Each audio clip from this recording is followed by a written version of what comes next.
2 Coríntios, capítulo de número 4, versículo de número 7. 2 Coríntios, capítulo de número 4, versículo de número 7, que diz: temos, porém, esse tesouro em vasos de barro, para que a excelência do poder seja de Deus e não de nós.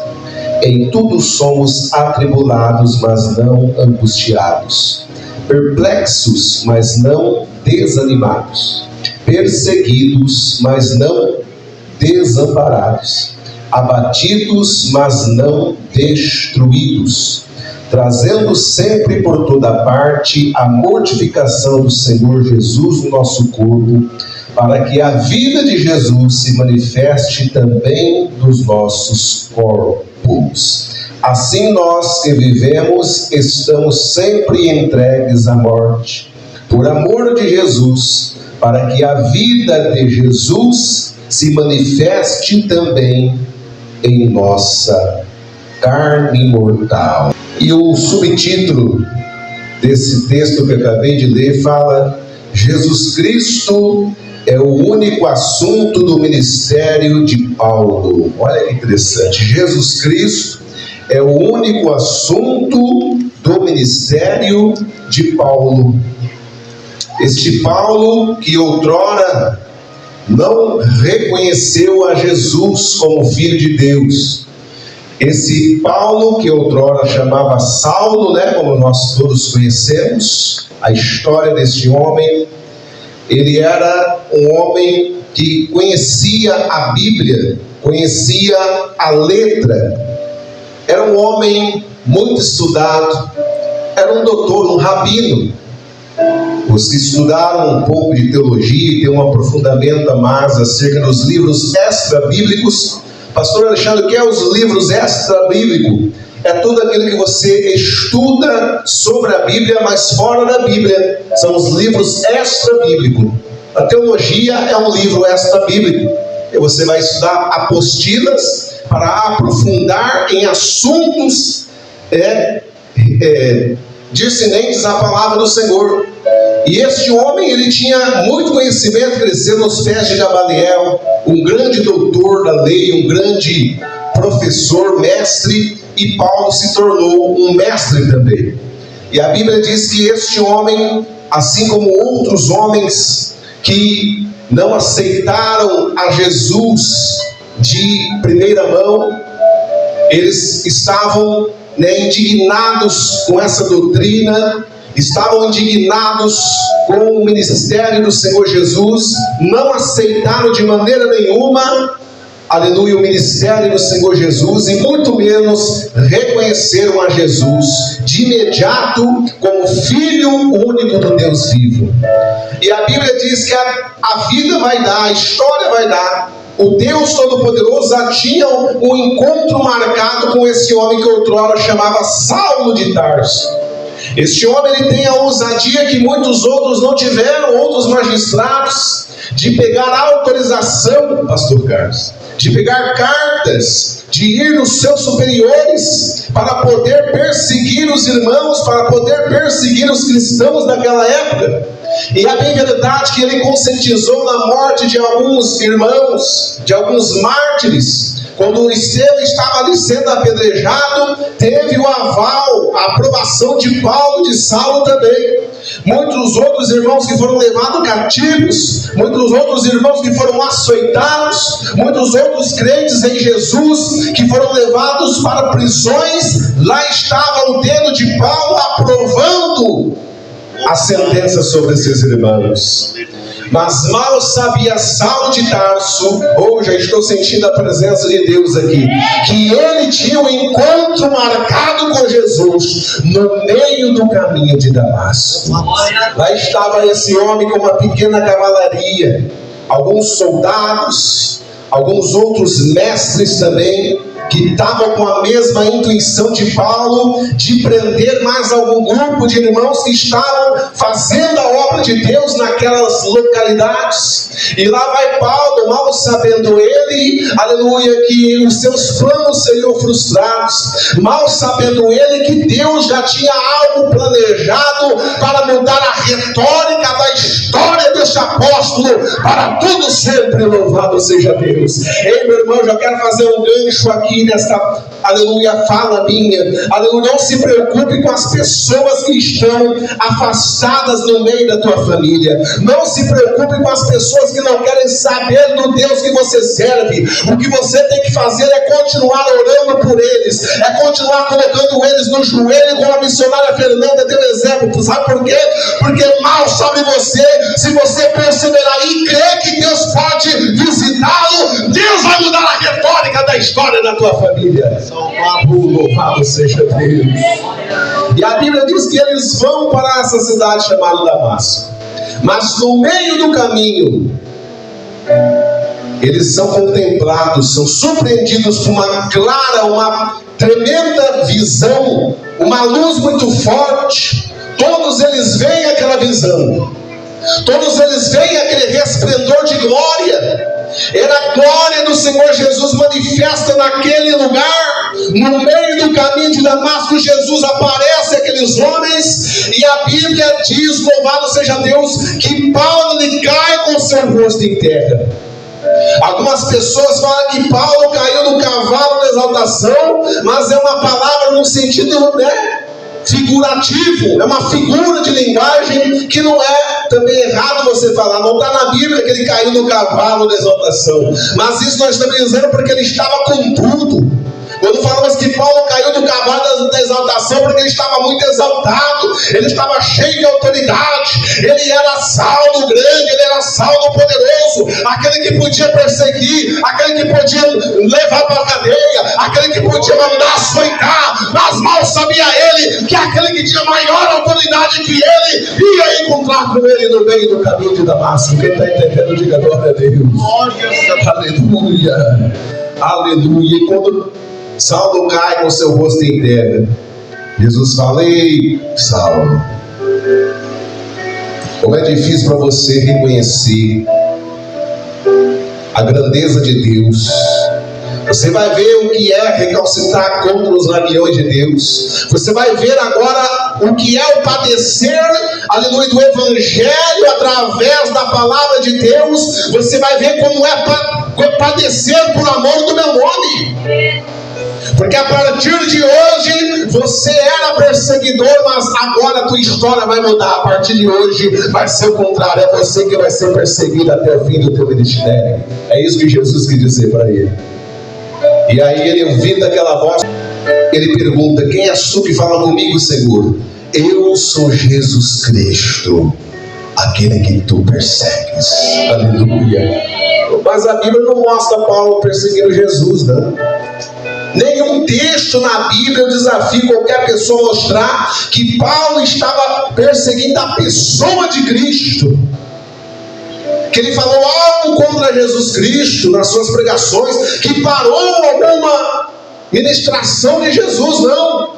O que Jesus estava querendo dizer aqui, meu irmão, é que quando Paulo tocava em cada irmão, quando Paulo prendia, quando Paulo dava o aval para essas pessoas serem açoitadas, esses irmãos, ele estava fazendo com o próprio Senhor Jesus. Aleluia! Você quer dizer com isso, pastor, todas as pessoas que se levantam contra a minha vida, contra a tua vida, para caluniar, para dizer que que eles não vêem Deus na nossa vida, para dizer o porquê que nós servimos esse Deus que não vê nada de interessante, na nossa caminhada, aleluia, no Evangelho. Mal sabem eles que eles estão falando contra a própria pessoa de Jesus Cristo.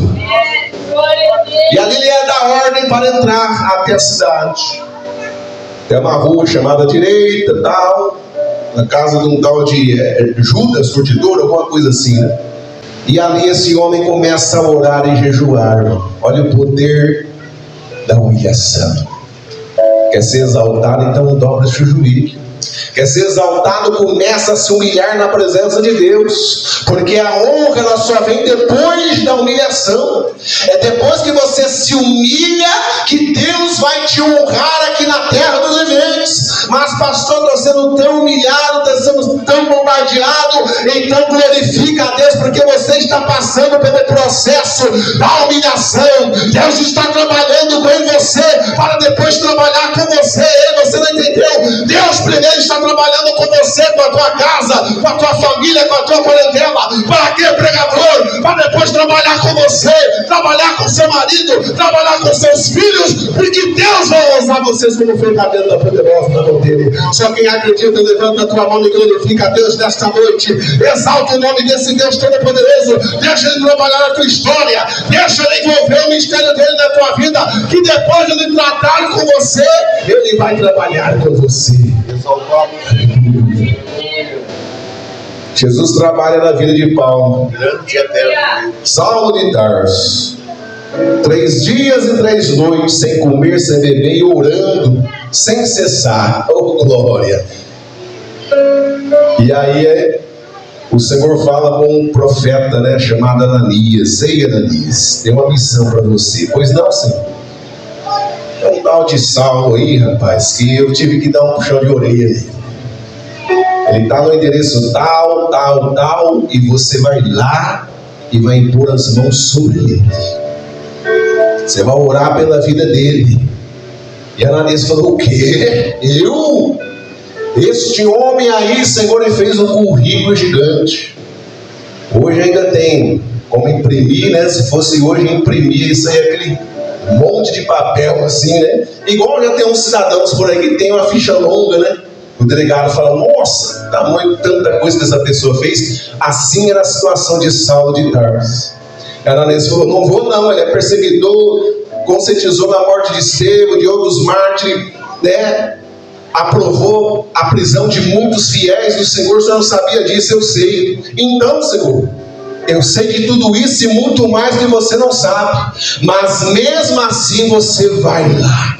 Sabe por quê? Por quê? Porque ele é para mim vaso escolhido. Você é vaso escolhido de Deus, irmão. Como foi falado aqui nesta noite, Deus não está olhando, aleluia, para as suas imperfeições. Ele está dizendo: venha como está, porque eu quero trabalhar com você. Eu quero me envolver na tua história. Eu quero saber dos seus, aleluia, das suas aflições. Eu quero saber das suas queixas. Eu quero saber daquilo que te consome. Eu quero saber daquilo que te perturba. Eu quero saber daquilo que tira o teu sono. Eu quero trabalhar na tua história. Eu quero tirar você do monturo e colocar entre os príncipes aqui na terra. Louvado seja Deus. Eu quero trabalhar na tua história, Saulo. Aleluia. Oh, glória. E Ananias vai lá obedecendo a voz de Deus. Ele ora por aquele homem e a Bíblia diz que cai como se fossem umas escamas nos seus olhos. Deus, aleluia, se você permitir ele trabalhar na tua vida, essas escamas espirituais vão cair também. As escamas do pecado que tem segurado você para não fazer a obra de Deus, sempre caindo no mesmo pecado. Mas nesta noite há poder no nome do Senhor Jesus, e eu profetizo que você vai se libertar desse pecado que te impede de engrenar na presença de Deus, e o nome do Senhor será glorificado. Ou é esse desânimo, ou é, louvado seja Deus, esse medo de pegar no microfone, ou é o medo do que as pessoas vão fazer, é o seu complexo de inferioridade. Nesta noite Jesus está trabalhando na tua história, está dizendo: eu tenho pressa de trabalhar na tua vida, porque eu quero te usar como ferramenta na minha mão. Louvado seja Deus. E ali o apóstolo fala para ele, né? O profeta: seu nome agora será Paulo, o pequeno, o que precisa aprender. E Paulo reconhece aquilo, porque num dos seus escritos, pastor Carlos, pastor Adair deve saber, e foge a memória agora, que ele reconhece todo o seu conhecimento como esterco diante do evangelho genuíno do Senhor Jesus Cristo. Oh, glória a Deus. Pastor, não estou entendendo. Talvez você não tenha muita letra, talvez você não tenha muito entendimento, talvez a sua oratória não é aquelas coisas, é igual a minha, é meio falha, é meio manca, mas eu quero te dizer uma coisa: é desta forma que Deus quer te usar. Aleluia. Estude sim, melhore sim, mas não espere melhorar para fazer a obra de Deus, não. Faça a obra de Deus da maneira você está, com temor e tremor, que Deus vai selar a tua história com sinais, prodígios e maravilhas na sua vida. Só quem acredita levanta a mão e glorifica o Senhor. Deus quer te usar na simplicidade que você tem. Aleluia. E agora este homem passa pela escola dos apóstolos. Ele vai aprender antes de ir fazer a obra. Ele não é aceito assim de uma hora para outra, não. Ele tem que ser observado. Paulo começa a pregar para gentios, para judeus, para romanos, para todo mundo. E cria aquele alvoroço porque os discípulos achavam que a salvação era somente para os judeus, somente para aquele grupo em especial. Mas Deus levantou a Paulo para mostrar para eles que a salvação, aleluia, era para toda a humanidade, não somente para os judeus. Olha só onde Deus já começa a trabalhar na vida deste homem. Esse homem que perseguia outrora, agora ele reconhece, ele tem a visão que os apóstolos não tinham, de que a salvação não era somente para os judeus, mas era para grego, era para alemão, era para inglês, era para português, para todos os seres viventes aqui da terra dos viventes. Glória. E Paulo começa a pregar com ousadia. Pedro, ele não aceita isso. João não aceita, mas a Bíblia diz que quando nós fazemos a obra de Deus com sinceridade e entendemos que estamos sendo instruídos pelo Espírito Santo, meu irmão, Deus vai confirmar aquele que não entende a sua maneira de pregar. Deus vai confirmar no coração daquela pessoa que você é verdadeiramente um homem de Deus, uma mulher de Deus, quando você está envolvido com o Espírito Santo de Deus. Pedro, estando em jejum, num pátio, a Bíblia diz que o Senhor dá uma visão para ele. Já vou terminar minha fala. De um lençol de 3 pontas. E aquela visão por 3 vezes vem a Pedro. E dentro daquele lençol que se abria diante do apóstolo, diz: ei Pedro, está vendo esses animais? Sim, pegue algum, mata e come. E ele: não, Senhor, de maneira alguma colocarei coisa imunda na minha boca. Por 3 vezes. E o Senhor disse por 3 vezes: não chame de imundo aquilo ao qual eu purifiquei. Antes nós éramos imundos diante dos olhos de Deus. Antes nós não éramos reconhecidos como filhos do Altíssimo, mas através do preço vicário de Jesus Cristo na cruz do Calvário, hoje nós podemos ser, aleluia, chamados como filhos unigênitos do Deus Todo-Poderoso, co-herdeiro das promessas com o Senhor Jesus Cristo. Verdade. Aleluia. E Paulo sempre tinha nas suas mensagens o valor de falar da grandeza do Senhor Jesus. Jesus Cristo era o único assunto do ministério de São Paulo, do apóstolo Paulo. E também o nosso ministério não pode ser diferente, irmão. Aonde Deus te enviar, fale de Jesus. Vai no banco, no caixa eletrônico, fala de Jesus. Na sua empresa, no horário permitido, se alguém vem com conversa fiada, você dibra ele e daqui a pouco você está pregando para ele, fale de Jesus. Não deixe que o nome do Senhor seja envergonhado através de você se envergonhar, porque a Bíblia diz que aqueles que se envergonhar dele, naquele dia eu me envergonharei dele também, diz o Senhor. Claro que temos que ter malícia, devemos saber o tempo exato de ministrar algo da parte de Deus, mas a Bíblia diz que nós temos que pregar em tempo e em fora de tempo. Então nós devemos buscar a sabedoria de Deus para poder pregar o Evangelho em todo momento. Louvado seja Deus, e que Jesus Cristo seja o único assunto do meu ministério e do seu ministério aqui na terra dos viventes. E se Deus pôde transformar a Saulo para Paulo, Deus também pode transformar a vida do teu esposo. Deus pode transformar a vida da tua esposa. Deus pode visitar o teu filho onde ele estiver, a tua filha onde estiver. Deus pode visitar aquele que está com a cabeça virada e pode ter um encontro poderoso com ele, mas vai depender da sua perseverança e de você determinar a vitória sobre a vida dele. Olhe com os olhos espirituais. Eu digo que é a fé além da fé. Qual que é a fé além da fé? Já estou vendo ele 100 anos aqui. Você tem que ver o teu esposo já 100 anos. Já estou vendo o meu filho liberto. Já estou vendo o meu ente querido que está afastado, já na presença de Deus de paletó. Já estou vendo um jovem louvando. Já estou vendo o meu familiar se envolvendo com a obra de Deus e sendo usado poderosamente nas mãos do Senhor. É a fé além da fé. Porque o meu justo viverá da fé. O que eu não pude expressar com o Espírito Santo de Deus, continue falando a cada coração, em nome de Jesus. Agradeço a oportunidade de Jesus.